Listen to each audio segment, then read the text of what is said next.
আরে পাগলা দেখে শুনে চল। আরে গাদা তুই দেখে চল, এমন চোর দেবো উড়ে যাবি।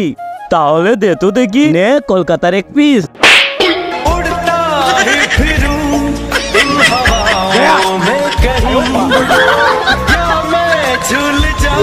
আরে ভাই তুই উঠতে উঠতে কোথায় থেকে গেলি? আরে ভাই বান্টু আমাকে এক চড় দিয়ে উড়িয়ে দিল। আরে তুই এসব কি বলছিস? দাঁড়াও ওকে আমি দেখছি।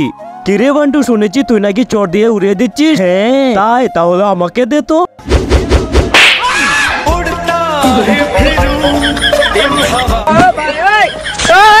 আরে ভাই অনেক মজা করে উড়ে উড়ে এলাম। রাজু এখন তুই যা। ঠিক আছে বান্টু, তুই তো সবাইকে উড়িয়ে দিচ্ছিস, আমাকে দে না। তোরা কি আমাকে একটু শান্তি দেবে না? কিন্তু তার আগে তোমার কাছে কোনটা সবচেয়ে দামি, এক বস্তা টাকা নাকি মা বাবা? যদি মা বাবা হয় তাহলে ভিডিওটিতে লাইক করে চ্যানেলটিকে সাবস্ক্রাইব করে দিও। যদি লাইক সাবস্ক্রাইব না করো তাহলে বুঝে নেব তুমি তোমার মা বাবাকে ভালোবাসো না। खत्म।